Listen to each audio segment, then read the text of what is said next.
Well, hello there, welcome back to my channel. This is the Unintentional ASMR Book Club. If you're new here, you're just in time for the bedtime stories. Tonight's book is called Light to the Hills. So, this is the first reading of this book, and let's begin. Chapter 1. At dusk, the far stretch of shifting blues and greens, where the mist over the mountains met the sky, reminded Sass of an ocean, or rather, how she imagined it. People say an ocean never stops moving, that it changes colors depending on the clouds passing by, and that you can get lost just staring at the endless reach of it. It sounded downright lonesome. The eastern Kentucky mountains stretched and reached far off, like that too, as far off as you looked.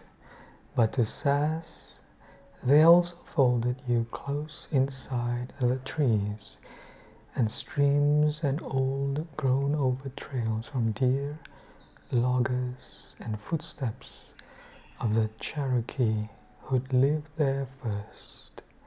Sometimes, when she idled long enough to stare, long enough to hear the breeze whisper through the tall hickories like the sigh of a ghost, Sass imagined that the rounded forest ridges of the Appalachian hills moved, not by some miracle of faith that some people believed could do such a thing, but by sheer force of their own will. She swore if she looked just right, she could see those hills push upward, like great shoulders shrugging with a "so it be," or maybe the kind of give out sigh her daddy breathed when he crawled up out of those hills of a morning, teeth shining bright in his coal-blackened face. Today, the far-off ridges seemed to lie still, but Sass knew all the busy critters that rustled underneath the trees, deer, turkey, foxes, and bears, even painters, though these she'd never seen, only ever heard them scream like a woman scared to death. Panthers, she corrected. The school teacher had once pronounced the word, and Sass turned it over in her mouth, whispering it out loud and biting the tip of her tongue on the middle sound. Th.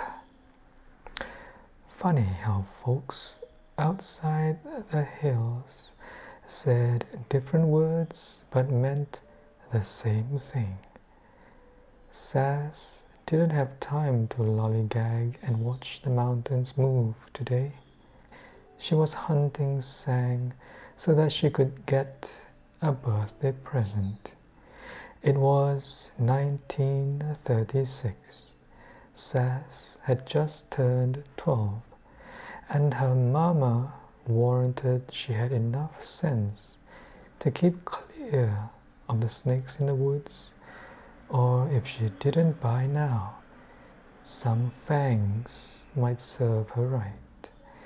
A full satchel of ginseng would bring a nice sum, and her mama had said she could pick a piece of birthday candy from the mine store if she found enough. 12 was a mite big for candy, but she wasn't about to refuse the offer once it came her way. Sweet is sweet anyhow. Sass trailed along by herself in Ginkgo Holler where the roots of the poplar trees clung for dear life to the steep, rocky slopes. September was school time, but there weren't many days she could be spared to walk the miles to school and back, the way her daddy saw it. Tending her little sister and the weeds in the garden were her jobs, the main ones. She hummed along through the undergrowth, snippets of familiar hymns or reels, keeping her eyes peeled for the flashes of red berries beneath 5 leaves. Alright, so that was the book called Light to the Hills. I do hope you enjoyed that reading. If you do, give it a like and share it with the world. And don't forget to subscribe, yeah? Click on the button down below. You'll be notified if I have any new videos coming up in the future.